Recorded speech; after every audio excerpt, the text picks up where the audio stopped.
Persia emerged out of nothing, a rugged, hostile terrain built with only invention and determination. 3,000 years ago, nomadic early Persians roamed the parched, forbidding Iranian plateau. Finding water meant traveling long distances. It fell to a hybrid engineer, geologist and diviner called a Mogani to figure out how to bring it back to his people. Using nothing more than stone chisels, Moganis would build the first cornerstone of the Persian Empire, a breakthrough system of underground irrigation canals called qanats. They began by harnessing gravity to exploit the natural topography of their land, which sloped relentlessly down from the Alborz Mountains towards the Persian Gulf. Vertical shafts were first dug down from the surface, and the tunnel was excavated horizontally for a short distance. Then another vertical shaft was built, approximately 3/4 of a mile up the slope, and the channel continued. 2,000 years before Rome's legendary aqueducts, the Persians were channeling massive amounts of water over long distances in hot, dry climates with minimal loss due to leakage or evaporation. Cyrus the Great came to power in 559 BC. It was the beginning of the Achaemenid dynasty. Their reign would change the course of history and redefine architectural possibility.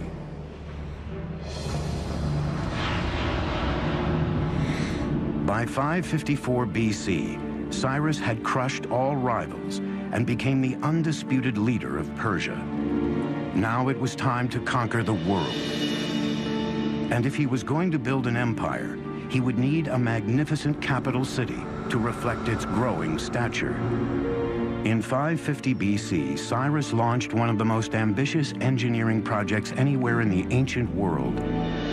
The Persian Empire's first great capital city at Pasargadae, located in modern Iran. Like the Romans centuries later, the Persians were borrowers. They took the best and most advanced ideas from the cultures they conquered, then developed them even further into technologies uniquely their own.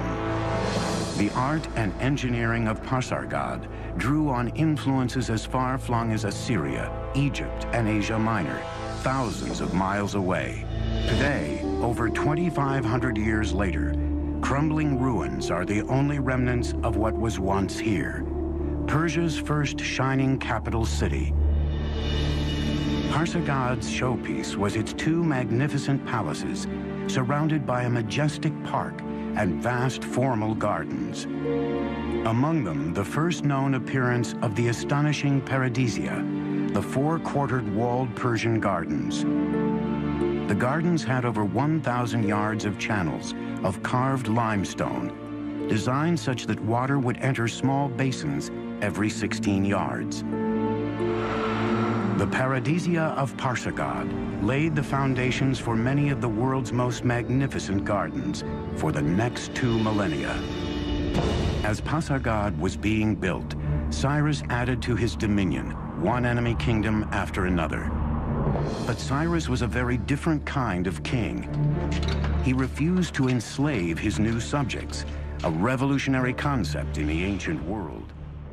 Before he could launch the campaign that would make Persia the lone superpower of the ancient world, Cyrus the Great died in battle in 530 BC.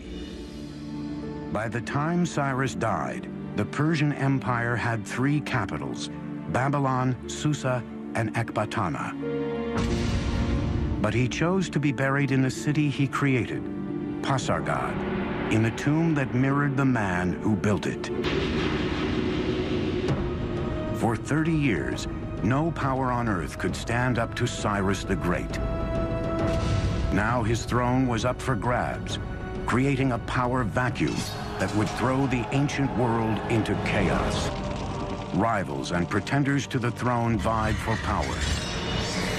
Then a distant cousin of Cyrus, a brilliant general, rose up to assume power. When the smoke cleared, the Persian Empire was securely in his grasp. His name was Darius.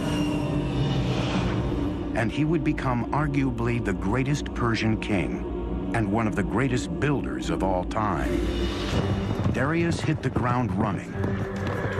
He began by rebuilding the old capital of Susa with brand new palaces adorned in glazed brick. Today, the magnificence of the capital Susa is even found in the Bible. 518 BC, Darius launched one of the most ambitious construction projects of the ancient world. Located near the modern city of Shiraz, it would become known as Persepolis, or Persian city in Greek. All of the palaces rose from a vast stone platform designed to enhance the stature of the empire. Persepolis was a colossal engineering challenge, with walls more than 60 feet high and 35 feet thick, and great halls featuring intricately designed columns.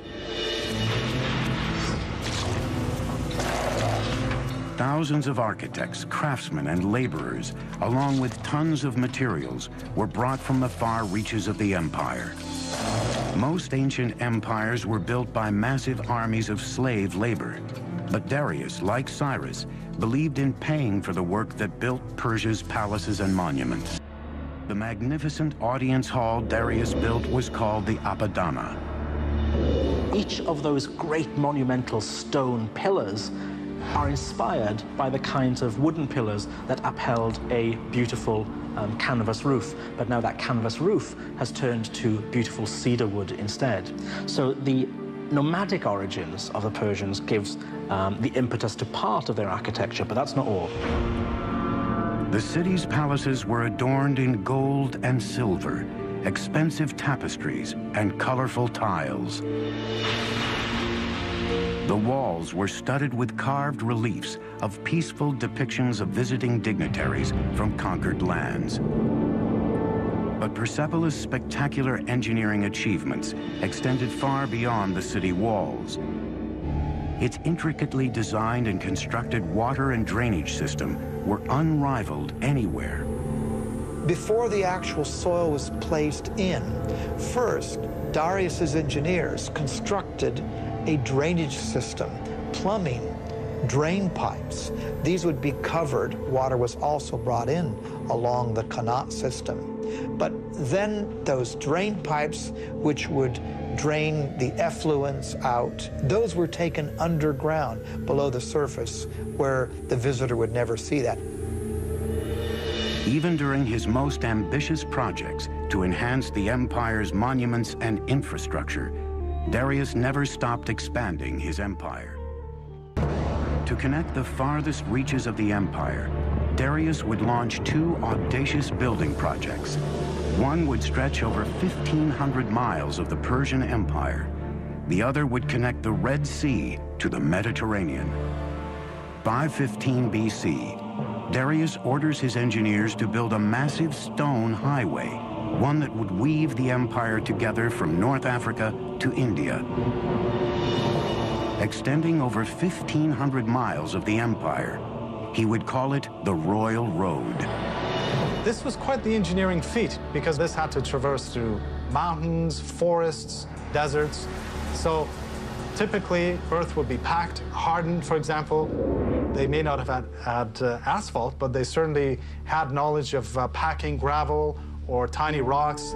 Laying down a stone road is vital in a terrain where there could be a high water table. You don't want to get your feet stuck in the mud. You don't want to get your cart stuck in the mud. So you have to raise the road surface up. That means laying down some kind of surface initially that will either absorb the groundwater or not allow the groundwater to displace the road. The Royal Road was linked by 111 rest stations and inns every 18 miles, where travelers could eat, sleep, and switch to fresh horses. To ensure safety, watchmen were posted all along its great length. But Darius still wasn't through. There was one territory Darius had yet to firmly control, the vast riches of North Africa, and he was determined to build a gateway there. He had his engineers devise a giant canal linking the Mediterranean and the Red Sea. With the Persian knowledge of hydrology, Darius's engineers used digging tools made of bronze and iron to first open the canal, then clear any blown sand and line it with stone ready for his ships to sail.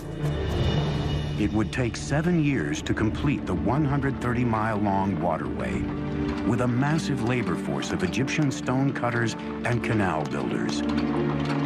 Parts of the canal between the Nile and the Red Sea were actually not waterways, but just points along which the ships could be dragged until they reached another deeper portion where they could again sail their course.